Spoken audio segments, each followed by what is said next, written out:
ನಮಸ್ಕಾರ ಗೆಳೆಯರೆ, ಪಾಠಶಾಲೆ ಯೂಟ್ಯೂಬ್ ಚಾನಲ್ಗೆ ಸ್ವಾಗತ ಸುಸ್ವಾಗತ. ಇದನ್ನ ಬಳ್ಳಾರಿ DCC ಬ್ಯಾಂಕ್ ಹೊಸ ನೋಟಿಫಿಕೇಶನ್ ಬಿಟ್ಟಿದ್ದಾರೆ. ಯಾರಿಗೆಲ್ಲ ಇಂಟ್ರೆಸ್ಟ್ ಇದೆ, ಯಾರಿಗೆಲ್ಲ ಗೌರ್ಮೆಂಟ್ ಜಾಬ್ಗೆ ಹೋಗಬೇಕು ಅನ್ನೋ ಇಂಟ್ರೆಸ್ಟ್ ಇದೆ, ಹೊಸ ನೋಟಿಫಿಕೇಶನ್ ಬಿಟ್ಟಿದ್ದಾರೆ. ಯಾರಿಗೆಲ್ಲ ಅವಶ್ಯಕತೆ ಇದೆ, ಸರ್ಕಾರಿ ಕೆಲಸ ಯಾರಿಗೆ ಅವಶ್ಯಕತೆ ಇದೆ, ದಯವಿಟ್ಟು ಅವರೆಲ್ಲ ಅಪ್ಲೈ ಮಾಡ್ಕೊಳ್ಳಿ ಅಂತ ಹೇಳ್ತಾ ಡೀಟೇಲ್ ನೋಟಿಫಿಕೇಶನ್ ಒಳಗಡೆ ಎಂಟ್ರಾಗೋಣ. ಇನ್ನು ಪ್ರಿಂಟೆಡ್ ಮೆಟೀರಿಯಲ್ ನೋಟ್ಸ್ ಅವೈಲಬಲ್ ಇದೆ. ಈ ನಂಬರ್ಗೆ ಕಾಂಟ್ಯಾಕ್ಟ್ ಮಾಡಿ. ಇದೇ ವಿಡಿಯೋದ ಡಿಸ್ಕ್ರಿಪ್ಷನ್ ಬಾಕ್ಸ್ಗೆ ಹೋಗಿ ಫಸ್ಟ್ ದಯವಿಟ್ಟು ಮೆಸೇಜ್ ಮಾಡಲಿಕ್ಕಿಂತ ಮುಂಚಿತವಾಗಿ ಕ್ಲಿಯರ್ ಆಗಿ ಹೇಳ್ತಾ ಇದ್ದೀನಿ. ಈ ವಿಡಿಯೋದ ಡಿಸ್ಕ್ರಿಪ್ಷನ್ ಬಾಕ್ಸಲ್ಲಿ ನಂಬರ್ ಆಫ್ ವಿಡಿಯೋಸ್ ಇದಾವೆ. ಆ ವಿಡಿಯೋಗಳನ್ನು ದಯವಿಟ್ಟು ಒಂದು ಅರ್ಧ ಗಂಟೆ ಕೂತ್ಕೊಂಡು ನೋಡಿ. ಸುಮ್ಮನೆ ಬ್ಲೈಂಡಾಗಿ ದಯವಿಟ್ಟು ಮೆಸೇಜಸ್ ಮಾಡಿಬಿಡಿ. ಅರ್ಥ ಆಗ್ತಿದ್ದಿಲ್ಲ, ನೋಟ್ಸ್ ಅವಶ್ಯಕತೆ ಇರೋದು ನಿಮಗೆ, ನಮಗಲ್ಲ. ಕ್ಲಿಯರ್ ಆಗಿ ಹೇಳ್ತಾ ಇದ್ದೀನಿ, ನಿಮಗೆ ಅವಶ್ಯಕತೆ ಇರ್ತಕ್ಕಂಥದ್ದು ಹೈಲಿ ಸಕ್ಸಸ್ ಆಗಿರುವಂಥ ನೋಟ್ಸ್ ಇದು. ಬಿಕಾಸ್ ಯಾಕೆ ಅಂದರೆ ಇದರಲ್ಲಿ ನೀಟಾಗಿ ಡಿಸ್ಕ್ರಿಪ್ಷನ್ ಬಾಕ್ಸಲ್ಲಿ ಕ್ಲಿಯರ್ ಆಗಿ ಹೇಳಿದ್ದೀವಿ. ಕ್ಲಿಯರ್ ಆಗಿ ವಿತ್ ದಾಖಲೆ ಸಮೇತ ಇದೆ. ಯಾವ್ಯಾವ ಎಕ್ಸಾಮ್ಸಲ್ಲಿ ಎಷ್ಟೆಷ್ಟು ಕ್ವಶನ್ಸ್ ಬಂದಿದ್ದಾವೆ ಅಂತ ದಾಖಲೆ ಸಮೇತ ಇದೆ. ಪ್ರತಿಯೊಂದು ವಿತ್ ಪ್ರೂಫ್ ಇದಾವೆ. ನಿಮ್ಮ ಮಂಡ್ಯ DCC ಬ್ಯಾಂಕಲ್ಲಿ ಎಷ್ಟು ಕ್ವಶನ್ಸ್ ಬಂದಿದೆ, ಚಿಕ್ಕಮಂಗ್ಳೂರಲ್ಲಿ ಎಷ್ಟು ಬಂದಿದೆ, ಕೊಡಗಲ್ಲಿ ಎಷ್ಟು ಬಂದಿದೆ, ಎಷ್ಟು ಜನ ಸೆಲೆಕ್ಷನ್ ಆಗಿದ್ದಾರೆ, ಶಿರ್ಸಿ ಅರ್ಬನ್ ಕೋಆಪರೇಟಿವ್ ಬ್ಯಾಂಕಲ್ಲಿ ಎಷ್ಟು ಕ್ವಶನ್ಸ್ ಬಂದಿತ್ತು, ಪ್ಲಸ್ ನಿಮ್ಮ ಬೆಂಗಳೂರು ಸಿಟಿ ಕೋಆಪರೇಟಿವ್ ಬ್ಯಾಂಕಲ್ಲಿ ಎಷ್ಟು ಕ್ವಶನ್ಸ್ ಬಂದಿತ್ತು, ಜಮಖಂಡಿಯಲ್ಲಿ ಎಷ್ಟು ಕ್ವಶನ್ಸ್ ಬಂದಿತ್ತು, ಇವೆಲ್ಲಾನು ವಿತ್ ಪ್ರೂಫ್. ಒಂದು ಕಡೆ ನಿಮ್ಮ ಕ್ವಶನ್ ಪೇಪರು, ಅವ್ರು ಕೊಟ್ಟಿರ್ತಕ್ಕಂಥ ಕ್ವಶನ್ ಪೇಪರು, ಇನ್ನೊಂದು ಕಡೆ ನಮ್ಮ ನೋಟ್ಸು ಅಲಾಂಗ್ ವಿತ್ ಹಾಕಿದ್ದೀವಿ. ಅರ್ಥ ಆಗ್ತಿದೆಯಲ್ಲ, ಹಾಕ್ಕೊಂಡು ಹೋಗಿದ್ದೀವಿ. ನೋಟ್ಸ್ ಯಾರು ನೋಟ್ಸ್ ಸ್ಯಾಂಪಲ್ ಅಂದರೆ ಇಲ್ಲೇ ಸಿಗುತ್ತೆ. ಏನು ಸಿಗುತ್ತೆ? ನೋಟ್ಸಿನ ಸ್ಯಾಂಪಲ್ಲು ಇಲ್ಲೇ ಸಿಗುತ್ತೆ. ಇದೇ ಜಾಗದಲ್ಲೇ ಸಿಗುತ್ತೆ. ಈ ನಮ್ಮ ಕ್ವಶನ್ ಪೇಪರಿಂದ ಇಷ್ಟು ಕ್ವಶನ್ಸ್ ಬಂದಿದ್ದಾವೆ ಅಂತಿದೆಯಲ್ಲ, ಅಲ್ಲಿ ನೀಟಾಗಿ ಹಾಕಿರ್ತೀವಲ್ಲ, ಇದು ನಮ್ಮ ಕ್ವಶನ್ ಪೇಪರ್ದು ಅಂತ ಹೇಳ್ತಾನಲ್ಲ, ಅದೇನೇನೆ ಇದು ನಮ್ಮ ಆನ್ಸರ್ ನೋಟ್ಸಿಂದು ಅಂತ ಹೇಳ್ತೀನಲ್ಲ, ಅದೇನೇನೆ ನೋಟ್ಸು. ಅದನ್ನು ಚೆಕ್ ಮಾಡ್ಕೊಳ್ಳಿ. ನೋಟ್ಸು ಕಾಣುತ್ತೆ ನಿಮ್ಮ ಕಣ್ಣಿಗೆ, ನೋಟ್ಸ್ ಸ್ಯಾಂಪಲ್ಲು ಕಾಣಿಸುತ್ತೆ, ವಿತ್ ಪ್ರೂಫು ಕಾಣುತ್ತೆ ಎಷ್ಟು ಕ್ವಶನ್ಸ್ ಬಂದಿದ್ದಾವೆ ಅಂತ. ಪ್ರತಿಯೊಂದು ಕ್ವಶನ್ ಪೇಪರ್ಲು ಎಲ್ಲೆಲ್ಲಿ ಕ್ವಶನ್ ಪೇಪರ್ ಕೊಟ್ಟಿರೋದ್ರೆ ಅಲ್ಲೆಲ್ಲ ಹಾಕಿದೀವಪ್ಪ. ಇವನ್ KPSC KA ಹಾಕಿದ್ದೀವಿ ಎಷ್ಟೆಷ್ಟು ಕ್ವಶನ್ಸ್ ಬಂದಿದ್ದಾವೆ ಅಂತ. ಕನ್ನಡದ ಹಾಕಿದ್ದೀವಿ. ಅರ್ಥ ಆಗ್ತಿದೆಯಲ್ಲ, ಕನ್ನಡದಾಗಿರ್ಬೋದು, ಕಾನ್ಸ್ಟಿಟ್ಯೂಷನ್ ಆಗಿರ್ಬೋದು, ಸುಮಾರು ಒಂದು 250 ವಿಡಿಯೋಸ್ ಮೇಲಿದ್ದಾವೆ. ದಯವಿಟ್ಟು ಎಲ್ಲ ವಿಡಿಯೋಸ್ನು ಸಮಾಧಾನವಾಗಿ ಕೂತ್ಕೊಂಡು ನೋಡಿ. ತದನಂತರದಲ್ಲಿ ಯಾರಿಗಾರ ನೋಟ್ಸ್ ಅವಶ್ಯಕತೆ ಇದ್ದರೆ ಆದ ನಂತರದಲ್ಲಿ ಇಲ್ಲಿಗೊಂದು ಮೆಸೇಜ್ ಮಾಡಿದ್ರೂ ಸಾಕು, ರಿಪ್ಲೈ ಮಾಡ್ತೀವಿ. ಅರ್ಥ ಆಗ್ತಲ್ಲ. ಚಾನಲ್ ಸ್ಟಾರ್ಟ್ ಆಗಿ 1.5 ವರ್ಷ ಆಗಿದೆ. 5,000+ ಮೆಂಬರ್ಸ್ಗೆ ರೀಚ್ ಆಗಿದೆ ನೋಟ್ಸು. 5,000+ ಮೆಂಬರ್ಸ್ಗೆ ನೋಟ್ಸ್ ರೀಚ್ ಆಗಿದೆ. ಅರ್ಥ ಆಗ್ತಿದೆಯಲ್ಲ. ಹೈಲಿ ಸಕ್ಸಸ್ ಆಗಿರ್ತಕ್ಕಂಥ ನೋಟ್ಸು. ಅವಶ್ಯಕತೆ ಇದ್ದರೆ ತಗೊಂಡು ಓದಿ. ಅರ್ಥ ಆಗುತ್ತಲ್ಲ. ಅವೈಲಬಲ್ ಇರ್ತಕ್ಕಂಥ notes cooperative, KMF, banking, 1959 act, 3,000 question bank. 3,000 question bank ಏನಕ್ಕೆ ಸಂಬಂಧಪಟ್ಟಿದೆ? ಕೋಆಪರೇಟಿವು, KMF, ಬ್ಯಾಂಕಿಂಗ್ 1959 ಆ್ಯಕ್ಟ್ಗೆ ಸಂಬಂಧಪಟ್ಟಿದೆ. ಅದಕ್ಕೆ ಸಂಬಂಧಪಟ್ಟಿದೆ. ಯಾರು cooperative, KMF, banking, 1959 act, 3,000 question ಬ್ಯಾಂಕನ್ನು ನಮ್ಮ ಹತ್ರ ಪರ್ಚೇಸ್ ಮಾಡ್ತೀರಾ, ಅವ್ರಿಗೆ ಫ್ರೀ ರೆಕಾರ್ಡೆಡ್ ಕ್ಲಾಸಸ್ನ ಕಳಿಸ್ಕೊಡ್ತೀವಿ. ರೆಕಾರ್ಡೆಡ್ ಕ್ಲಾಸಸ್ಸು ಫ್ರೀ ಇರುತ್ತೆ. ರೆಕಾರ್ಡೆಡ್ ಕ್ಲಾಸಸ್ಗೆ ಸಂಬಂಧಪಟ್ಟಂಥ ಈ ನೋಟ್ಸ್ಗೆ ಸಂಬಂಧಪಟ್ಟಂಥ recorded classes plus current affairs updation ಇರುತ್ತಲ್ವಾ. ಈ ಬ್ಯಾಂಕಿಂಗ್ ಸಂಬಂಧಪಟ್ಟಂಗೆ ಕರೆಂಟ್ ಅಫೇರ್ಸ್ ಅಪ್ಡೇಷನ್ ಇದ್ದೇ ಇರುತ್ತೆ. ಬ್ಯಾಂಕಿಂಗ್ ಸಂಬಂಧಪಟ್ಟಂಗೆ ಕರೆಂಟ್ ಅಫೇರ್ಸ್ ಅಪ್ಡೇಷನ್ ಇರುತ್ತೆ. ಆ ಅಪ್ಡೇಷನ್ನ ರೆಕಾರ್ಡೆಡ್ ಫುಲ್ ಕ್ಲಾಸ್ ಜೊತೆಯಲ್ಲಿ ಆ ಕಂಪ್ಲೀಟ್ ಅಪ್ಡೇಷನ್ನ ರೆಕಾರ್ಡೆಡ್ ಕ್ಲಾಸಸ್ಸಲ್ಲಿ ಹೇಳಿರ್ತೀವಿ. ಅರ್ಥ ಆಗ್ತಿದೆ ಅಲ್ವಾ. ಇನ್ನು ಕಾನ್ಸ್ಟಿಟ್ಯೂಷನ್ ನೋಟ್ಸ್ ಅವೈಲಬಲ್ ಇದೆ. ಇನ್ನು ಕನ್ನಡ ನೋಟ್ಸ್ ಫುಲ್ ಅವೈಲಬಲ್ ಇದೆ. ಹೇಳ್ತೀನಿ ನೆಕ್ಸ್ಟ್ ಸ್ಲೈಡಲ್ಲಿ ಹೇಳ್ತಾ ಹೋಗ್ತೀನಿ ಎಲ್ಲನೂ. ಇಲ್ಲಿದೆ ನೋಡಿ, Ballari DCC bank notification clear ಆಯ್ತಲ್ವಾ.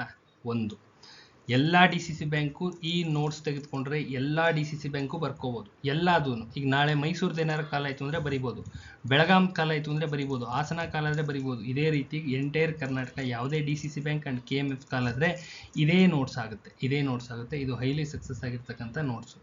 ಒಂದೊಂದೇ ಹೇಳ್ತೀನಿ ನೋಡ್ರಿ, 2 ನಿಮಿಷದಲ್ಲಿ ಎಕ್ಸ್ಪ್ಲೇನ್ ಮಾಡಿ ಹೇಳ್ತೀನಿ. Cooperative, KMF, banking, 1959 act, 3,000 question bank. 3,000 question bank related to cooperative, KMF, banking, 1959 act. ಈ ನೋಟ್ಸನ್ನು ಯಾರು ಪರ್ಚೇಸ್ ಮಾಡ್ತಾರೆ ಅವ್ರಿಗೆ ರೆಕಾರ್ಡೆಡ್ ಕ್ಲಾಸಸ್ಸು ಫ್ರೀ ಇರುತ್ತೆ. ಈ ರೆಕಾರ್ಡೆಡ್ ಕ್ಲಾಸಸ್ಸಲ್ಲಿ ಕಂಪ್ಲೀಟ್ ನೋಟ್ಸ್ನ ಎಕ್ಸ್ಪ್ಲೈನ್ ಮಾಡ್ತೀವಿ. ಪ್ಲಸ್ ಕಂಪ್ಲೀಟ್ ನೋಟ್ಸ್ ಯಾವ್ಯಾವ ರೀಸನಿಂದ ಕ್ವಶನ್ಸ್ ಬರುತ್ತೆ, ಎಲ್ಲೆಲ್ಲಿ ಕ್ವಶನ್ಸ್ನ ಟ್ಯಾಗ್ ಮಾಡ್ತಾರೆ, ಯಾವ್ದಾವ್ದು ಇಂಪಾರ್ಟೆಂಟ್ ಎಂಟೈರ್ ನೋಟ್ಸಲ್ಲಿ ಏನು ಓದಬೇಕು, ಏನು ಓದಬಾರ್ದು, ಅದ್ರದ್ದು ತುಂಬ ಇಂಪಾರ್ಟೆಂಟ್ ಇರ್ತಕ್ಕಂಥದ್ದು ಎಕ್ಸಾಮಿನೇಷನ್ ಬಂದೇ ಬರ್ತವೆ ಅಂತಕ್ಕಂಥದ್ದನ್ನ 100% ಹೇಳ್ತೀವಿ. ಅರ್ಥ ಆಗುತ್ತಲ್ಲ. ಫ್ರೀ ಕ್ಲಾಸಸ್ ಇರುತ್ತೆ, ಫ್ರೀ ರೆಕಾರ್ಡೆಡ್ ಕ್ಲಾಸಸ್ ಇರುತ್ತೆ. ಇದು ಫ್ರೀ ಇರುತ್ತೆ. ಕ್ಲಿಯರ್. ನಿಮ್ಮ ಕೋಆಪರೇಟಿವ್ಗೆ ಫ್ರೀ ಇರುತ್ತೆ ರೆಕಾರ್ಡೆಡ್ ಕ್ಲಾಸಸ್. ಕೋಆಪರೇಟಿವ್ಗೆ ಮಾತ್ರ. ಕೋಆಪರೇಟಿವ್, ಬ್ಯಾಂಕಿಂಗು, 1959 ಆ್ಯಕ್ಟ್ ಇದಕ್ಕೆ ಸಂಬಂಧಪಟ್ಟಂಗೆ ರೆಕಾರ್ಡೆಡ್ ಕ್ಲಾಸಸ್ಸು ಫ್ರೀ ಇರುತ್ತೆ. ಯಾರು ನೋಟ್ಸ್ ತೊಗೋತೀರಾ ಅವ್ರಿಗೆ ಕಳಿಸ್ಕೊಡ್ಲಾಗುತ್ತೆ. ಅರ್ಥ ಆಗುತ್ತಲ್ಲ. ಒಂದು ಕ್ಲಿಯರ್ ಆಯ್ತಲ್ಲ. ಪ್ಲಸ್ ಎಕ್ಸಾಮಿನೇಷನ್ ಆಗೋವರೆಗೂ ಕರೆಂಟ್ ಅಫೇರ್ಸ್ ಬೇಸ್ಡ್ ನಿಮ್ಮ ಬ್ಯಾಂಕಿಂಗಲ್ಲಿ ಅಪ್ಡೇಷನ್ ಅಥವಾ ಕೋಆಪರೇಟಿವ್ ಸಂಬಂಧಪಟ್ಟಂಥ ಆ್ಯಕ್ಟ್ಗಳು ಏನಾದರೂ ಬದಲಾವಣೆ ಆಯಿತು ಅಂದರೆ ಅದರ ಸಂಪೂರ್ಣವಾದಂಥ ಅಪ್ಡೇಟ್ನ ಹುಡುಗರಿಗೆ ಕಳಿಸ್ಕೊಡ್ತೀವಿ. ಯಾರು ನೋಟ್ಸ್ ಪರ್ಚೇಸ್ ಮಾಡಿರ್ತೀರ ಅವ್ರಿಗೆ ಕಳಿಸ್ಕೊಡ್ತೀವಿ. ಎಕ್ಸಾಮಿನೇಷನ್ ಮುಗಿಯೋದ್ರೊಳಗಡೆ ನಿಮ್ಮ ನೋಟ್ಸು ನಿಮ್ಮ ಕೈಯಲ್ಲಿರುತ್ತೆ. ಅರ್ಥ ಆಗ್ತಿದೆಯಲ್ಲ? ಯಾವುದು ಅಪ್ಡೇಟೆಡ್ ನೋಟ್ಸು. ಈ ನೋಟ್ಸು ವಿತಿನ್ 3 ಡೇಸಲ್ಲಿ ಸೆಂಡ್ ಆಗುತ್ತೆ. Updated notes, current affairs updated notes ಕಳಿಸ್ಕೊಡ್ತೀವಿ. ಅರ್ಥ ಆಗುತ್ತಲ್ಲ? ಇನ್ನು ಕಾನ್ಸ್ಟಿಟ್ಯೂಷನ್ ಯಾರಾದರೂ ಪರ್ಚೇಸ್ ಮಾಡಿದ್ರೆ ಇದು current affairs based till examination date ಇರುತ್ತಲ್ವಾ, ಅದು ಯಾವಾಗಾದರೂ ಆಗ್ಬೋದು. ಇನ್ನು 3 ಮಂತ್ಸ್ ಬಿಟ್ಕೊಂಡು ಆದರೂ ಸಹಿ ಅಲ್ಲಿವರೆಗೂ ಕರೆಂಟ್ ಅಫೇರ್ಸ್ ಬೇಸ್ಡು ಅಪ್ಡೇಟ್ ಮಾಡಿಕೊಡ್ತೀವಿ. ಕಾನ್ಸ್ಟಿಟ್ಯೂಷನ್ ನೋಟ್ಸ್ ಯಾರು ಪರ್ಚೇಸ್ ಮಾಡಿರ್ತೀರ ಅವರಿಗೆ ಕರೆಂಟ್ ಅಫೇರ್ಸ್ ನೋಟ್ಸ್ನ ಅಪ್ಡೇಟ್ ಮಾಡಿಕೊಡ್ತೀವಿ. ನಮ್ಮ ಜವಾಬ್ದಾರಿ ಅಪ್ಡೇಟ್ ಮಾಡಿಕೊಡ್ತೀವಿ. ಅರ್ಥ ಆಗುತ್ತಲ್ಲ? ಆ ಡೇಟ್ವರೆಗೂ ಇನ್ನು 6 ತಿಂಗಳು ಬಿಟ್ಕೊಂಡು ಎಕ್ಸಾಮ್ ಮಾಡಿದ್ರು ಅಲ್ಲಿವರೆಗೂ ಅಪ್ಡೇಟ್ ಮಾಡಿಕೊಡ್ತೀವಿ. ಸಪೋಸ್ ಇನ್ನು 1 ವರ್ಷ ಬಿಟ್ಕೊಂಡು ಎಕ್ಸಾಮ್ ಏನಾದ್ರು ಮಾಡಿದ್ರು, ಸಪೋಸ್ ಅಂದಾಜಿನ ಮೇಲೆ ಹೇಳ್ತಾ ಇರ್ತಕ್ಕಂಥದ್ದು. ಅರ್ಥ ಆಯ್ತಲ್ಲ? ಸಪೋಸ್ ಏನಾದ್ರು 1 ವರ್ಷ ಗ್ಯಾಪ್ ಆದ್ರೂ ಅಲ್ಲಿವರೆಗೂ ಅಪ್ಡೇಷನ್ ಮಾಡಿಕೊಡ್ತೀವಿ. 3 ತಿಂಗಳು ಬಿಟ್ಕೊಂಡು ಮಾಡಿದ್ರು ಮಾಡಿಕೊಡ್ತೀವಿ. ಒಟ್ಟಿನಲ್ಲಿ ಎಕ್ಸಾಮಿನೇಷನ್ ಡೇಟ್ವರೆಗೂ ಅಪ್ಡೇಷನ್ ಮಾಡಿಕೊಡ್ತೀವಿ. ಕನ್ನಡ ಫುಲ್ ನೋಟ್ಸ್ ಅವೈಲಬಲ್ ಇದೆ. ಕರೆಂಟ್ ಅಫೇರ್ಸ್ ಬೇಸ್ಡ್ ಎಲ್ಲಿ ಕೇಳ್ತಾರೆ? ಕವಿಕೃತಿ ವಿಚಾರದಲ್ಲಿ ಕೇಳ್ತಾರೆ. ಈ ನೋಟ್ಸ್ನು ಅಷ್ಟೇ. ಯಾರು ನೋಟ್ಸ್ನ ನಮ್ಮಲ್ಲಿ ಪರ್ಚೇಸ್ ಮಾಡಿರ್ತಾರೆ ಅವ್ರಿಗೆ ಕರೆಂಟ್ ಅಫೇರ್ಸ್ ಬೇಸ್ಡು ಈ ಕವಿಕೃತಿ ವಿಚಾರ ಟಿಲ್ ಎಕ್ಸಾಮಿನೇಷನ್ ಡೇಟ್ವರೆಗೂ ಅಪ್ಡೇಟ್ ಮಾಡಿಕೊಡ್ತೀವಿ. ನಾವು ಮಾಡಿಕೊಡ್ತೀವಪ್ಪ. ಯಾವಾಗ ಎಕ್ಸಾಮ್, ಎಲ್ಲಿ ಎಕ್ಸಾಮ್ ಇರುತ್ತೆ, ನಿಮ್ಗೆ ಯಾವಾಗ ಕೊಟ್ಟರೆ ವರ್ಕೌಟ್ ಆಗುತ್ತೆ, ಎಲ್ಲಿ ಕೊಡಬೇಕು ಅದಷ್ಟೂ ನಿಮ್ಮ ಮೊಬೈಲ್ಗೆ ಕಳಿಸ್ಕೊಡೋ ಜವಾಬ್ದಾರಿ ನಮ್ಮದು. ಕಳಿಸ್ಕೊಡ್ತೀವಿ. ಅರ್ಥ ಆಯ್ತಲ್ಲ? ನಮ್ಮಲ್ಲಿ ಯಾರು ನೋಟ್ಸ್ ಪರ್ಚೇಸ್ ಮಾಡ್ತೀರಾ ಅಷ್ಟು ಜನಕ್ಕೆ ಇಷ್ಟು ಫೆಸಿಲಿಟಿ ಮಾಡಿಕೊಡ್ತೀವಿ. ಇನ್ನು static G K recorded classes available ಇದೆ ಟಿಲ್ ಎಕ್ಸಾಮಿನೇಷನ್ ಡೇಟ್. ಅದು ಯಾವಾಗಾದರೂ ಆಗಿರ್ಬೋದು. ಇನ್ನು 2 ತಿಂಗಳು ಬಿಟ್ಕೊಂಡಾನ ಆಗಿರ್ಬೋದು, 3 ತಿಂಗಳನ್ನ ಬಿಟ್ಕೊಂಡಾಗಿರ್ಬೋದು, 4 ಆಗಿರ್ಬೋದು, 5 ಆಗಿರ್ಬೋದು, 1 ವರ್ಷ ಬಿಟ್ಕೊಂಡಾದ್ರೂ ಆಗಿರ್ಬೋದು. ಅಲ್ಲಿವರೆಗೂ ಅಂತ ನಾನು ಹೇಳ್ತಕ್ಕಂಥದ್ದು ಅಷ್ಟು ದಿನ ಗ್ಯಾಪ್ ಆದರೂ ಸರಿ, ಅಲ್ಲಿವರೆಗೂ ನಿಮ್ಮ current affairs plus static G ಕೆಗೆ current affairs, static G K current affairs related ಅದಷ್ಟೂ ಕಳಿಸ್ಕೊಡ್ತೀವಿ. ಅರ್ಥ ಆಗುತ್ತಲ್ಲ? ಯಾರು ಪರ್ಚೇಸ್ ಮಾಡಿರ್ತೀರ ಅವ್ರಿಗೆ ಇಷ್ಟು ನೋಟ್ಸ್ನ ಫೆಸಿಲಿಟೀಸ್ನ ಮಾಡಿಕೊಡ್ತೀವಿ. ಪ್ಲಸ್ ಇಂಗ್ಲೀಷು ಪ್ಲಸ್ ಇಂಗ್ಲೀಷ್ ಬರುತ್ತಲ್ವಾ, ಇಂಗ್ಲೀಷ್ ನೋಟ್ಸ್ನ ಕಳಿಸ್ಕೊಡ್ತೀವಪ್ಪ. ಇಂಗ್ಲೀಷ್ ನೋಟ್ಸ್ ಇದೆ. ಇಂಗ್ಲೀಷ್ ನಮ್ಮಲ್ಲಿ ಎಷ್ಟು ಅವೈಲಬಲ್ ಇದೆ? 5,000 ಜನ ಹುಡುಗರಿಗೆ, 5,000 ಜನ ಹುಡುಗರಿಗೆ ಪ್ಲಸ್ 5,000+ ಪೀಪಲ್ಗೆ ಏನು ನೋಟ್ಸ್ ಹಾಕಿದ್ದೀವಿ ಅದರದ್ದು ಇನ್ನೊಂದು ಸ್ವಲ್ಪ ಆ್ಯಡ್ ಮಾಡ್ತೀವಪ್ಪ. ಇನ್ಯಾವ್ದಾದ್ರು ಟಾಪಿಕ್ಸ್ ಇದ್ದರೆ ಆ್ಯಡ್ ಮಾಡಿ ಕಳಿಸ್ಕೊಡ್ತೀವಿ. ಇನ್ಯಾವ್ದಾದ್ರು ಟಾಪಿಕ್ಸ್ ಆ್ಯಡ್ ಇದ್ದರೆ ಮಾಡಿ ಕಳಿಸ್ಕೊಡ್ತೀವಿ. ಇದಿಷ್ಟರಲ್ಲೇ ಬರುತ್ತಾ? ನಾವು ಕಳಿಸಿರೋ ಏನು ಕಳಿಸ್ಕೊಟ್ಟಿರ್ತೀವಿ ಆಂಟೋನಿಮ್ಸು, ಸಿನೋನಿಮ್ಸು, ಇಡಿಯಮ್ಸು, ಇನ್ನೊಂದೆರಡು ಈ 3 ಟಾಪಿಕ್ಸು ಪಕ್ಕಾ ಕವರೇಜ್ ಆಗುತ್ತಪ್ಪ. ನಿಮ್ಮ KPSC ಕವರೇಜ್ ಆಗುತ್ತೆ. ಇದರಲ್ಲೇ ಬರುತ್ತೆ ಕನ್ಫರ್ಮ್. 100ಕ್ಕೆ 1000 ಭಾಗ ಕನ್ಫರ್ಮ್. ಇದು ಸ್ಟ್ಯಾಂಡರ್ಡ್ ಆಥರಿಂದ ತೆಗೆದಿರ್ತಕ್ಕಂಥದ್ದು ಹ್ಯಾಂಡ್ ರಿಟನ್ ನೋಟ್ಸ್. ಮುಂಚಿತವಾಗಿ ಹೇಳ್ತಾ ಇದ್ದೀನಿ, ಇದು ಫ್ರೀ ನೋಟ್ಸ್ ಇದೆ. ಆ್ಯಕ್ಚುಲಿ ಇದು ಫ್ರೀ, ಇಂಗ್ಲೀಷು ಫ್ರೀ ಇದೆ. ಅರ್ಥ ಆಯ್ತಿದೆಯಲ್ಲ? ಇದು ಹ್ಯಾಂಡ್ ರಿಟನ್ ನೋಟ್ಸು. ಇದಿಷ್ಟನ್ನು ಕಳಿಸ್ಕೊಡ್ತಕ್ಕಂಥ ವ್ಯವಸ್ಥೆ ಮಾಡ್ತೀವಿ. ಇದಿಷ್ಟು ನಮ್ಮಲ್ಲಿ ಅವೈಲಬಲ್ ಇರತಕ್ಕಂಥದ್ದು. ಯಾರಿಗಾದ್ರೂ ಅವಶ್ಯಕತೆ ಇದ್ದರೆ ತಗೊಂಡು ಹೋದ್ರಿ. ನೆಕ್ಸ್ಟ್ ಇಲ್ಲಿ ನೋಟಿಫಿಕೇಶನ್ ಆಗಿದೆ ನೋಡ್ರಿ. ಇದು ಇಸ್ ಎ ಶಾರ್ಟ್ ನೋಟಿಫಿಕೇಶನ್. ಇದನ್ನೇನಂತ ಕರಿತೀವಿ? This A short notification. Clear ಆಗಿ ಹೇಳ್ತಾ ಇದ್ದೀನಿ, ಇದು ಶಾರ್ಟ್ ನೋಟಿಫಿಕೇಶನ್ ಆಗಿರ್ತಕ್ಕಂಥದ್ದು. ಮುಂದೆ ಡೀಟೇಲು ಇದೆ. ವ್ಯವಸ್ಥಾಪಕರು ಪ್ರಥಮ ದರ್ಜೆ ಸಹಾಯಕರು ಪ್ರಥಮ ದರ್ಜೆ ಸಹಾಯಕರು 22 ಪೋಸ್ಟ್ ಕಾಲಾಗಿದೆ. ದ್ವಿತೀಯ ದರ್ಜೆ ಸಹಾಯಕರು 28 ಪೋಸ್ಟ್ ಕಾಲಾಗಿದೆ. ವಾಹನ ಚಾಲಕರು 1 ಪೋಸ್ಟ್ ಕಾಲಾಗಿದೆ. ಕಿರಿಯ ಸೇವಕರು 31 ಪೋಸ್ಟ್ ಕಾಲಾಗಿದೆ. ವ್ಯವಸ್ಥಾಪಕರು ಪ್ರಥಮ ದರ್ಜೆ ಸಹಾಯಕರಿಗೆ 44,424 ಬೇಸಿಕ್ ಇದೆ. Basic plus DA plus HRA ಇದಿಷ್ಟು ಸೇರಿ ನಿಮ್ಮ ಸ್ಯಾಲ್ರಿ ಆಗುತ್ತೆ. ಬೇಸಿಕ್ ಇದೆಲ್ಲ ಸ್ಯಾಲ್ರಿ. 83,000 ಸ್ಯಾಲ್ರಿ ಅಲ್ಲ. 83,000 ಸ್ಯಾಲ್ರಿ ಅಲ್ಲ. ಆ ಮಾತು ಯಾರು ಹೇಳ್ಕೊಡ್ದು. ಅರ್ಥ ಆಗ್ತಿದೆಯಲ್ಲ? 44,000 ಇದು 44,000 ಬೇಸಿಕ್. ಇದು ದಿಸ್ ಇಸ್ ಎ ಬೇಸಿಕ್ ಅಂತೇಳಿ ಕರೀತಾರೆ. ಮೂಲ ವೇತನ ಅಂತ ಕರೀತಾರೆ. ಈ ಮೂಲ ವೇತನಕ್ಕೆ ನಿಮ್ಮ DA ಪ್ಲಸ್ HRA ಆ್ಯಡಪ್ ಆಗುತ್ತೆ. ಅರ್ಥ ಆಗ್ತಿದೆ ಅಲ್ವಾ? ಇದಕ್ಕೂ ಅದೇ ಪ್ರೊಸೀಜರ್. 31,400ಕ್ಕೆ DA ಪ್ಲಸ್ HRA ಆ್ಯಡಪ್ ಆಗುತ್ತೆ. 31,775ಕ್ಕೆ DA ಪ್ಲಸ್ HRA ಆ್ಯಡಪ್ ಆಗುತ್ತೆ. 29,600ಕ್ಕೆ DA ಪ್ಲಸ್ HRA ಆ್ಯಡಪ್ ಆಗುತ್ತೆ. ಈ DA ಪ್ಲಸ್ HRA ಆ್ಯಡಪ್ ಆದಾಗ ಏನೋ ಒಂದು ಅಮೌಂಟ್ ಬರುತ್ತೆ. ಏನು ಬರುತ್ತೆ? ಇವತ್ತಿನ ಪ್ರೆಸೆಂಟ್ DA HRA ಏನಿದೆ ಆ್ಯಡ್ ಮಾಡಿಕೊಂಡ್ರೆ ಏನು ಬರುತ್ತೆ? ಇಲ್ಲಿ ಬರುತ್ತಲ್ಲ, ಈ ಏನೋ ಒಂದು ಅಮೌಂಟ್ ಬರುತ್ತೆ, ಎಕ್ಸ್ ಅಮೌಂಟ್ ಬರುತ್ತೆ ಅಂತ ಇಟ್ಕೊಳ್ಳಿ. ಮ್ಯಾಥಮೆಟಿಕ್ಸ್ ಇದ್ರ ಪ್ರಕಾರ ಈ ಅಮೌಂಟು ನಿಮ್ಮ ಸ್ಯಾಲ್ರಿ ಆಗಿರುತ್ತೆ, ಗ್ರಾಸ್ ಸ್ಯಾಲ್ರಿ ಆಗಿರುತ್ತೆ. ಅರ್ಥ ಆಗುತ್ತಲ್ಲ? ಇದನ್ನ ಮಾಡ್ಕೋಬೇಕು. ನೆಕ್ಸ್ಟ್ ಇಲ್ಲೇ ನೋಡಿ ಡೀಟೇಲ್ ನೋಟಿಫಿಕೇಶನ್ ಇದೆ. ಇದು ಡೀಟೇಲ್ ನೋಟಿಫಿಕೇಶನ್ನು. ಅಚ್ಚುಕಟ್ಟಾಗಿ ಓದ್ಕೊಳ್ರಿ, ನೀಟಾಗಿ ಓದ್ಕೊಳ್ರಿ, ಕ್ಲಿಯರಾಗಿ. ಒಟ್ಟು 82 ಪೋಸ್ಟ್ ಕಾಲಾಗಿದ್ದಾವೆ. ಅರ್ಥ ಆಗುತ್ತಲ್ಲ? 82 ಪೋಸ್ಟ್ ಕಾಲಾಗಿದೆ. 6/4ಕ್ಕೆ ಅಧಿಸೂಚನೆ ಹೊರಡಿಸಿರ್ತಕ್ಕಂಥದ್ದು. ವ್ಯವಸ್ಥಾಪಕರು / ಪ್ರಥಮ ದರ್ಜೆ ಸಹಾಯಕರು ಎಷ್ಟು ಪೋಸ್ಟ್ ಇದಾವೆ? 22 ಪೋಸ್ಟ್ ಇದಾವೆ. ಕಲ್ಯಾಣ ಕರ್ನಾಟಕ ಸ್ಥಳೀಯ ವೃಂದ ಮೀಸಲಾತಿ 371Jಗೆ 371Jಗೆ 18 ಹುದ್ದೆಗಳನ್ನ ಕೊಟ್ಟಿದ್ದಾರೆ, 18 ಹುದ್ದೆಗಳನ್ನ ಕೊಟ್ಟಿದ್ದಾರೆ. ಸಾಮಾನ್ಯ 9 ಅರ್ಥ ಆಗ್ತಿದೆಯಲ್ಲ. ಇದರಲ್ಲಿ ಸಾಮಾನ್ಯ 9 ಇದೆ, ಅದರಲ್ಲಿ ಒಟ್ಟಿನಲ್ಲಿ ಜನರಲ್ ಮೆರಿಟಲ್ಲಿ 9 ಇದೆ, ಜನರಲ್ ಮೆರಿಟಲ್ಲಿ 9 ಇದೆ. ಅದರಲ್ಲಿ ಸಾಮಾನ್ಯ 2, ಮಹಿಳಾ ಅಭ್ಯರ್ಥಿ 3, ಗ್ರಾಮೀಣ ಅಭ್ಯರ್ಥಿ 3ಕ್ಕೆ ಹೋಗಿದೆ. ವಿಕಲಚೇತನರಿಗೆ 1 ಪೋಸ್ಟ್ ಬಿಟ್ಟಿದ್ದಾರೆ. ಅರ್ಥ ಆಗ್ತಿದೆಯಲ್ಲ. ಯಾರಿಗೆ ಅಂತ ಸ್ಪೆಸಿಫೈ ಮಾಡಿಲ್ಲ, ಇಲ್ಲಿ ಮಾಡಿಲ್ಲ. ಅರ್ಥ ಆಗ್ತಿದೆಯಲ್ಲ. ರಾಯಚೂರಲ್ಲಿ ಮಾಡಿದ್ರು, ಇಲ್ಲಿ ಮಾಡಿಲ್ಲ, ಅವ್ರನ್ನ ಕೇಳ್ಕೊಳ್ರಿ. ಇನ್ನು ಪರಿಶಿಷ್ಟ ಜಾತಿ 2 ಪೋಸ್ಟ್ ಬಿಟ್ಟಿದ್ದಾರೆ. ಮಹಿಳಾ ಅಭ್ಯರ್ಥಿ 1 ಬಿಟ್ಟಿದ್ದಾರೆ, ಗ್ರಾಮೀಣ ಅಭ್ಯರ್ಥಿ 1 ಬಿಟ್ಟಿದ್ದಾರೆ. ಪರಿಶಿಷ್ಟ ಪಂಗಡ 1 ಪೋಸ್ಟ್ ಬಿಟ್ಟಿದ್ದಾರೆ. ಪರಿಶಿಷ್ಟ ಪಂಗಡ 1, ಸಾಮಾನ್ಯ ಅಭ್ಯರ್ಥಿ ಒಂದೇ ಒಂದಿದೆ. ಪ್ರವರ್ಗ 1, ಸಾಮಾನ್ಯ ಅಭ್ಯರ್ಥಿ 1. ಪ್ರವರ್ಗ 2A 1, ಮಹಿಳಾ ಅಭ್ಯರ್ಥಿಗಳಿಗೆ 1, 2 ಪೋಸ್ಟ್ ಬಿಟ್ಟಿದ್ದಾರೆ. 2Bಗೆ 1 ಇದೆ, 2B ಇಲ್ಲಿ ಕಾಣಿಸ್ತಾ ಇದೆಯಲ್ಲ, 2Bಗೆ 1 ಇದೆ, ಸಾಮಾನ್ಯ ಒಂದಿದೆ. 3Aಗೆ 1 ಪೋಸ್ಟ್ ಇದೆ, ಇಲ್ಲಿ ಕಾಣಿಸ್ತಾ ಇದೆಯಲ್ಲ, ಸಾಮಾನ್ಯದಲ್ಲಿ 1 ಇದೆ. 3Bಗೂ 1 ಪೋಸ್ಟ್ ಇದೆ. ನೆಕ್ಸ್ಟ್ ಇದು ನಾನ್ HK ರೀಜನ್ದು. ಒಟ್ಟು ಪೋಸ್ಟ್ 4 ಬಿಟ್ಟಿದ್ದಾರೆ. ಸಾಮಾನ್ಯಗೆ 1, ಮಹಿಳಾ ಅಭ್ಯರ್ಥಿಗೆ 1, ಪರಿಶಿಷ್ಟ ಜಾತಿ 1, ಪರಿಶಿಷ್ಟ ಪಂಗಡ 1. ನೆಕ್ಸ್ಟ್ ದ್ವಿತೀಯ ದರ್ಜೆ ಸಹಾಯಕರು 28 ಪೋಸ್ಟ್ ಬಿಟ್ಟಿದ್ದಾರೆ. 34,000 basic 34,000 plus DA plus HRA ಆಡಪ್ ಆಗುತ್ತೆ. ಅರ್ಥ ಆಗ್ತಿದೆಯಲ್ಲ. 371J ಇದು. ಸಾಮಾನ್ಯ ಅಭ್ಯರ್ಥಿ 11 ಪೋಸ್ಟ್ ಬಿಟ್ಟಿದ್ದಾರೆ. 11ರಲ್ಲಿ ಸ್ಪ್ಲಿಟ್ ಅಪ್ಸು ಇತರೆ 2, ಸಾಮಾನ್ಯ ಇತರೆ 2, ಮಹಿಳಾ ಅಭ್ಯರ್ಥಿ 3, ಗ್ರಾಮೀಣ 1, ಮಾಜಿ ಸೈನಿಕರು 1, ಕನ್ನಡ ಮಾಧ್ಯಮ 1, ಯೋಜನಾ ನಿರೀಕ್ಷಿತರು 1. ಪರಿಶಿಷ್ಟ ಜಾತಿ 3 ಬಿಟ್ಟಿದ್ದಾರೆ. 3ರಲ್ಲಿ ಮಹಿಳಾ ಅಭ್ಯರ್ಥಿ 2, ಗ್ರಾಮೀಣ ಅಭ್ಯರ್ಥಿಗೆ 1. ಪರಿಶಿಷ್ಟ ಪಂಗಡ 1 ಬಿಟ್ಟಿದ್ದಾರೆ. ಯಾರಿಗೆ ಬಿಟ್ಟಿದ್ದಾರೆ? ಗ್ರಾಮೀಣಕ್ಕೆ ಬಿಟ್ಟಿದ್ದಾರೆ. ಪ್ರವರ್ಗ 1ಕ್ಕೆ ಬಿಟ್ಟಿದ್ದಾರೆ. ಇದು ವಿಕಲಚೇತನ ಬಿಟ್ಟಿದ್ದಾರೆ. ಆಯಿತು. 2A 3 ಬಿಟ್ಟಿದ್ದಾರೆ. 3ರಲ್ಲಿ ಮಹಿಳಾ ಅಭ್ಯರ್ಥಿ 2, ಗ್ರಾಮೀಣ ಅಭ್ಯರ್ಥಿ 1. 2Bನಲ್ಲಿ 1 ಬಿಟ್ಟಿದ್ದಾರೆ, ವಿಕಲಚೇತನ ಬಿಟ್ಟಿದ್ದಾರೆ. 3Aನಲ್ಲಿ 1 ಬಿಟ್ಟಿದ್ದಾರೆ, ಗ್ರಾಮೀಣ ಅಭ್ಯರ್ಥಿಗೆ ಬಿಟ್ಟಿದ್ದಾರೆ. ಆಯಿತು, ಇಲ್ಲಿ ಕ್ಲೋಸ್ ಆಯಿತು. ಇನ್ನು ನಮಗೆ ನಾನ್ HK ರೀಜನ್ಗೆ ಒಟ್ಟು 6 ಪೋಸ್ಟ್ ಬಿಟ್ಟಿದ್ದಾರೆ. ಒಟ್ಟು 6. ಸಾಮಾನ್ಯ ಅಭ್ಯರ್ಥಿ 3, ಮಹಿಳಾ ಅಭ್ಯರ್ಥಿ 1, ಗ್ರಾಮೀಣ 1, ಮಾಜಿ ಸೈನಿಕರು 1. ಇನ್ನು 2A 1, ಗ್ರಾಮೀಣ ಅಭ್ಯರ್ಥಿ 1. 2Aನಲ್ಲಿ 1 ಕೊಟ್ಟಿದ್ದಾರೆ. ಯಾರಿಗೆ ಕೊಟ್ಟಿದ್ದಾರಪ್ಪ ಅಂದರೆ ಗ್ರಾಮೀಣ ಅಭ್ಯರ್ಥಿ ಕೊಟ್ಟಿದ್ದಾರೆ.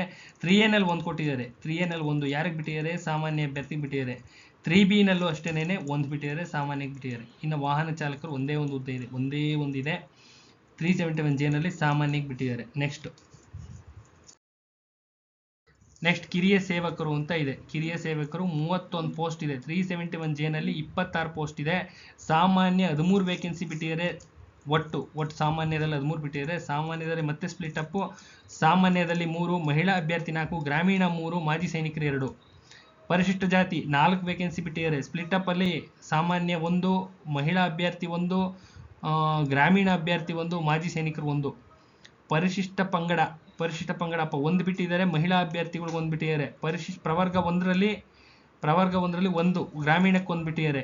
ಪ್ರವರ್ಗ 2Aನಲ್ಲಿ ಇತರೆ 1 ಬಿಟ್ಟಿದ್ದಾರೆ, ಮಹಿಳಾ ಅಭ್ಯರ್ಥಿ 1 ಬಿಟ್ಟಿದ್ದಾರೆ, ಗ್ರಾಮೀಣ 1 ಬಿಟ್ಟಿದ್ದಾರೆ. ಆಮೇಲೆ 2Bನಲ್ಲಿ 1 ಬಿಟ್ಟಿದ್ದಾರೆ. ಯಾರಿಗೆ ಬಿಟ್ಟಿದ್ದಾರಪ್ಪ ಅಂದರೆ ಗ್ರಾಮೀಣ ಅಭ್ಯರ್ಥಿ ಬಿಟ್ಟಿದ್ದಾರೆ. 3Aನಲ್ಲಿ 1 ಬಿಟ್ಟಿದ್ದಾರೆ, ಮಹಿಳಾ ಅಭ್ಯರ್ಥಿ ಬಿಟ್ಟಿದ್ದಾರೆ. 3Bನಲ್ಲೂ 1 ಬಿಟ್ಟಿದ್ದಾರೆ. ಇನ್ನು ನಿಮ್ಮ ನಾನ್ HKಗೆ 5 ವೇಕೆನ್ಸಿ ಬಿಟ್ಟಿದ್ದಾರೆ. ಅದರಲ್ಲಿ ಸಾಮಾನ್ಯ 3 ಇದೆ, ಮಹಿಳೆಯರಿಗೊಂದು, ಗ್ರಾಮೀಣ ಅಭ್ಯರ್ಥಿ 1, ವಿಕಲಚೇತನಗೊಂದು, ಪರಿಶಿಷ್ಟ ಜಾತಿ 1, ಮಹಿಳಾ ಅಭ್ಯರ್ಥಿಗಳಿಗೊಂದು. ಪರಿಶಿಷ್ಟ ಜಾತಿನಲ್ಲಿ 1 ಬಿಟ್ಟಿದ್ದಾರೆ. ಸ್ಪ್ಲಿಟ್ ಅಪ್ ಅಲ್ಲಿ ಮಹಿಳಾ ಅಭ್ಯರ್ಥಿಗಳಿಗೆ ಹೋಗಿದೆ. ಇನ್ನು 2Bನಲ್ಲಿ 1 ವೇಕೆನ್ಸಿ ಬಿಟ್ಟಿದ್ದಾರೆ. ಯಾರು ಬಿಟ್ಟಿದ್ದಾರೆ? ಇತರೆ ಬಿಟ್ಟಿದ್ದಾರೆ. ಇತರೆ ಸಾಮಾನ್ಯ ಯಾರು ಬೇಕಾದ್ರೆ ಫೈಟ್ ಮಾಡ್ಕೋಬಹುದು. ಇನ್ನು ವ್ಯವಸ್ಥಾಪಕರು ಅಥವಾ ಪ್ರಥಮ ದರ್ಜೆ ಸಹಾಯಕರಿಗೆ ಡಿಗ್ರಿ ಆಗಿರಬೇಕು, ಕನ್ನಡವನ್ನು ಓದುವ ಸಾಮರ್ಥ್ಯ ಹೊಂದಿರಬೇಕು, ಕಂಪ್ಯೂಟರ್ ನಿರ್ವಹಣೆ ಜ್ಞಾನ ಹೊಂದಿರಬೇಕು ಅಂತ ಹೇಳಿದರೆ, ಕಂಪ್ಯೂಟರ್ ಸರ್ಟಿಫಿಕೇಟ್ ಇರಬೇಕು ಅಂತ ಹೇಳಿದರೆ. ದ್ವಿತೀಯ ದರ್ಜೆ ಸಹಾಯಕರಿಗೆ ಪದವಿ ಪೂರ್ವ PUC ಆಗಿರಬೇಕು ಅಂತ ಹೇಳಿದರೆ. ಇನ್ನು ಇದು ಅಷ್ಟೇ, ಕನ್ನಡ ಮಾತಾಡೋಕ್ಕೆಲ್ಲ ಬರಬೇಕು. ಓದ್ಕೊಳ್ರಿ, ಇದನ್ನು ಓದ್ಕೊಳ್ರಿ. ಕನ್ನಡದ ಬಗ್ಗೆ ನಾಲೆಜ್ ಇರಬೇಕು ಅಂತ. ಬಟ್ ಕಂಪ್ಯೂಟರ್ ನಿರ್ವಹಣೆ ಗೊತ್ತಿರಬೇಕು.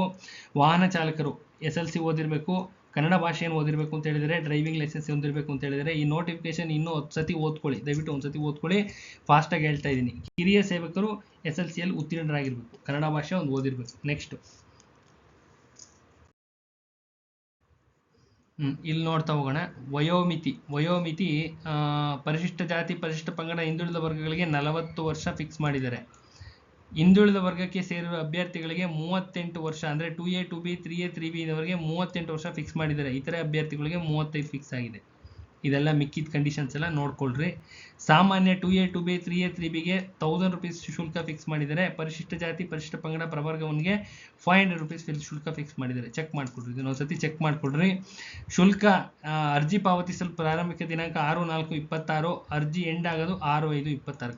ಒಂದ್ಸತಿ ಚೆಕ್ ಮಾಡಬೇಕು, ದಯವಿಟ್ಟು ಒಂದ್ಸತಿ ಎಲ್ಲರೂ ಚೆಕ್ ಮಾಡ್ಕೊಡ್ರಿ. 6/4ರಿಂದ 6/5 ಇದೆ. ನೆಕ್ಸ್ಟ್ ಆಯ್ಕೆ ವಿಧಾನ, ಇದೇ ಇಂಪಾರ್ಟೆಂಟ್. ದಯವಿಟ್ಟು ಈ ಸಿಲೆಬಸ್ ಅಂತ ಕೇಳ್ತಿರ್ತಾರಲ್ಲ, ಇಲ್ಲೇ ಕೊಟ್ಟಿದ್ರು ನೋಡಪ್ಪ, ಇಲ್ಲೇ ಇದೆ ನೋಡ್ರಿ. ಕನ್ನಡ ಭಾಷೆಗೆ 50 ಮಾರ್ಕ್ಸು, ಕನ್ನಡ ಸಿಲೆಬಸ್ ಓದಬೇಕು 50 ಮಾರ್ಕ್ಸ್ ಇದೆ. ಇಂಗ್ಲಿಷ್ ಭಾಷೆಗೆ 25 ಮಾರ್ಕ್ಸು, ಇಂಗ್ಲಿಷ್ ಗ್ರಾಮರು, ಕನ್ನಡ ಗ್ರಾಮರ್ಗೆ ಕನ್ನಡ 50, ಇಂಗ್ಲಿಷ್ 25, GK 25, ಸಹಕಾರ ವಿಷಯಕ್ಕೆ 50, ಸಂವಿಧಾನಕ್ಕೆ 25, ಬ್ಯಾಂಕಿಂಗ್ ಅಂತ ಕಾಣಿಸ್ತಾ ಇದೆಯಲ್ಲ, ಬ್ಯಾಂಕಿಂಗ್ ಸೆಕ್ಟರ್ ಓದಿದ್ರೆ 25 ಮಾರ್ಕ್ಸ್, ಒಟ್ಟು 200 ಅಂಕಕ್ಕೆ ಇರುತ್ತೆ. ಅರ್ಥ ಆಯ್ತಲ್ಲ. ನೆಕ್ಸ್ಟ್ ಈ ಜಾಬು, ಇದು ವಾಹನ ಚಾಲಕರದ್ದು ಒಂದು ಹೇಳ್ಬಿಡ್ತೀನಿ. ವಾಹನ ಚಾಲಕರದು ಕನ್ನಡ ಅಂಡ್ ಸಾಮಾನ್ಯ ಜ್ಞಾನ ಅಷ್ಟೇ ಇರುತ್ತೆ. ಕನ್ನಡ ಅಂಡ್ GK ಅಷ್ಟೇ ಓದಬೇಕು. ಮತ್ತೆ ಹೇಳ್ತಾ ಇದ್ದೀನಿ, ವಾಹನ ಚಾಲಕರಿಗೆ FDA manager, FDA SDA similar syllabus. Manager, FDA SDA same syllabus ಇದೆ, ಮೇಲ್ಗಡೆ ಇದೆ ಫುಲ್ಲು. ಯಾವ್ದು ಓದಬೇಕು? ಕನ್ನಡ, ಕಾನ್ಸ್ಟಿಟ್ಯೂಷನ್ನು, ಕೋಆಪರೇಟಿವು, ಆಮೇಲೆ ನಿಮ್ಮ ಯಾವುದು ಕನ್ನಡ, ಕಾನ್ಸ್ಟಿಟ್ಯೂಷನ್ನು, ಕೋಆಪರೇಟಿವು, ಬ್ಯಾಂಕಿಂಗು, ಆಮೇಲೆ ಇಂಗ್ಲೀಷು, GK ಈ ಸಿಲೆಬಸ್ ಇದೆಯಲ್ಲ, ಇದನ್ನ ನಿಮ್ಮ ಮ್ಯಾನೇಜರು SDA ಓದಬೇಕು. ಆದರೆ ನಿಮ್ಮ ವಾಹನ ಚಾಲಕರಿಗೆ ಕನ್ನಡ ಅಂಡ್ GK ಓದಿದ್ರೆ ಸಾಕಾಗುತ್ತೆ. ಕನ್ನಡ ಅಂಡ್ GK ಸಫಿಷಿಯೆಂಟ್ ಆಗುತ್ತೆ. ಕಿರಿಯ ಸೇವಕರಿಗೂ ಅಷ್ಟೇನೆ ಕನ್ನಡ ಅಂಡ್ GK ಸಫಿಷಿಯೆಂಟ್ ಆಗುತ್ತೆ. ಅರ್ಥ ಆಯ್ತಲ್ಲ. ಇಲ್ಲಿಗೆ ವಿಡಿಯೋನ ಎಂಡ್ ಮಾಡ್ತಾ ಇದ್ದೀನಿ. ಸಿಲೆಬಸ್ ಬಗ್ಗೆ ಇನ್ನೊಂದು ಡೀಟೇಲ್ ವಿಡಿಯೋ ಮಾಡಾಕ್ತೀನಿ. ಯಾರಿಗಾರ ನೋಟ್ಸ್ ಅವಶ್ಯಕತೆ ಇದ್ರೆ ದಯವಿಟ್ಟು ನೀವು ಮೊದಲೇ ಮಾಡಬೇಕಾಗಿರೋ ಕೆಲಸ ಏನಪ್ಪಾ ಅಂದರೆ, ಫಸ್ಟು ನೋಟಿಫಿಕೇಶನ್ನ ನೋಡಬೇಕು. ಫಸ್ಟು ನೋಟಿಫಿಕೇಶನ್ನ ಮೊಬೈಲಲ್ಲಿ ಚೆಕ್ ಮಾಡ್ಕೊಳ್ಳಿ, ಯಾವ್ಯಾವ ಪೋಸ್ಟ್ಗೆ ಎಲಿಜಿಬಲ್ ಇದ್ರೆ ಅಂತ. ತದನಂತರದಲ್ಲಿ ಸಿಲೆಬಸ್ ಚೆಕ್ ಮಾಡ್ಕೊಳ್ಳಿ. ತದನಂತರದಲ್ಲಿ ನೋಟ್ಸ್ ಅವಶ್ಯಕತೆ ಯಾರಿಗಾದ್ರೆ ಇದೆ ಅಂತ ಅನ್ಸಿದ್ರೆ ಇದೇ ವಿಡಿಯೋದ ದಯವಿಟ್ಟು ಡಿಸ್ಕ್ರಿಪ್ಷನ್ ಬಾಕ್ಸ್ಗೆ ಬರಬೇಕು. ಡಿಸ್ಕ್ರಿಪ್ಷನ್ ಬಾಕ್ಸ್ ಅಂದರೆ ಕೆಳಗಡೆ ಇರುತ್ತೆ, ವಿಡಿಯೋ ಓಪನ್ ಆಗುತ್ತಲ್ವಾ ನಿಮ್ಮ ಮೊಬೈಲಲ್ಲಿ, ಕೆಳಗಡೆ ಡಿಸ್ಕ್ರಿಪ್ಷನ್ ಬಾಕ್ಸ್ ಬರುತ್ತೆ. ಅಲ್ಲಿ ನಂಬರ್ ಆಫ್ ವಿಡಿಯೋಸ್ ಇರ್ತವೆ, ತುಂಬ ವಿಡಿಯೋಸ್ ಇರ್ತವೆ. ನಮ್ಮ ಚಾನಲಲ್ಲಿ ಎಲ್ಲ ಹಾಕಿದ್ದೀವಿ. ಯಾವ ಎಕ್ಸಾಮಲ್ಲಿ ಎಷ್ಟೆಷ್ಟು ಕ್ವಶನ್ಸ್ ಬಂದಿದ್ದಾವೆ ಎಲ್ಲ ಎಕ್ಸಾಮ್ಸಿಂದನೂ ಹಾಕಿದ್ದೀವಿ. ಆಲ್ಮೋಸ್ಟ್ ಎಲ್ಲ ಎಕ್ಸಾಮ್ಸ್ದು ವಿತ್ ಪ್ರೂಫ್ ಹಾಕಿದ್ದೀವಿ. ಎಂಥದ್ದು ಹಾಕಿದ್ದೀವಿ? With proof. ಯಾರು ಹಾಕಿಲ್ಲ ಇಲ್ಲಿವರೆಗೂ, ವಿತ್ ಪ್ರೂಫ್ ಹಾಕಿದ್ದೀವಿ. ನೋಡ್ಕೊಳ್ರಿ ಯಾವ್ಯಾವ ಎಕ್ಸಾಮಲ್ಲಿ ಎಷ್ಟೆಷ್ಟು ಕ್ವಶನ್ಸು ನಮ್ಮ ನೋಟ್ಸಿಂದ ಬಂದಿದ್ದಾವೆ ಅಂತ ಕ್ಲಿಯರ್ ಆಗಿದೆ, ಅತ್ಯಂತ ಕ್ಲಿಯರ್ ಆಗಿದೆ. ಇದಕ್ಕಿನ್ನೂ ದಾಖಲೆ ಇನ್ಯಾವುದೂ ಸಿಗೋದಿಲ್ಲ. ಅರ್ಥ ಆಗುತ್ತಲ್ಲ. ಒಂದು ಕಡೆ ನಿಮ್ಮ ಕ್ವಶನ್ ಪೇಪರ್ ಹಾಕಿದ್ರೆ, ಇನ್ನೊಂದು ಕಡೆ ನಮ್ಮ ನೋಟ್ಸ್ ಹಾಕಿದ್ದೀವಿ. ಈ ಕ್ವಶನ್ ಪೇಪರಿಂದ ಬಂದಿರತಕ್ಕಂಥ ಕ್ವಶನ್ನು, ನಮ್ಮಲ್ಲಿರ್ತಕ್ಕಂಥ ಆನ್ಸರ್, ಇದನ್ನ ವಿತ್ ದಾಖಲೆ ಸಮೇತ ಹಾಕಿದ್ದೀವಿ, ಎಷ್ಟು ಕ್ವಶನ್ಸ್ ಬಂದಿದ್ದಾವೆ ಅಂತ. ಅದನ್ನು ನೋಡಿ ತದನಂತರದಲ್ಲಿ ಯಾರಿಗಾರ ಅವಶ್ಯಕತೆ ಇದೆ ಅಂತ ಅನ್ಸಿದ್ರೆ ಅಷ್ಟೇ ಮೆಸೇಜ್ ಮಾಡಿರಿ. ಇಲ್ಲ ನಿಮ್ಮ ಹತ್ರನೇ ನೋಟ್ಸ್ ಇದೆ ಅಂದರೆ ಅದನ್ನೇ ಕೂತ್ಕೊಂಡು ಅಚ್ಚುಕಟ್ಟಾಗಿ ಓದ್ಕೊಂಡು ಒಂದು ಕೆಲಸ ಮಾಡಿಕೊಡ್ರಿ. ಅರ್ಥ ಆಗುತ್ತಲ್ಲ. ಕೆಲಸಗಳು ಕಾಲ್ ಮಾಡ್ತಿರೋದೇ ಹೆಚ್ಚು, ಕೆಲಸಗಳು ಕಾಲ್ ಮಾಡ್ತಾ ಇರೋದೇ ಹೆಚ್ಚು. ದಯವಿಟ್ಟು ಕೂತ್ಕೊಂಡು ಓದ್ಕೊಳ್ಳಿ. ಈ ಜಾಬ್ಗೆ ಇಂಟರ್ವ್ಯೂ ಇರುತ್ತಪ್ಪ, ಇಂಟರ್ವ್ಯೂ ಇರುತ್ತೆ. 3 ಬಾರಿ ಹೇಳ್ತೀನಿ ಸ್ಪಷ್ಟವಾಗಿ, ಇಂಟರ್ವ್ಯೂ ಇರ್ತಕ್ಕಂಥ ಜಾಬ್ ಇದು. ಅರ್ಥ ಆಗುತ್ತಲ್ಲ.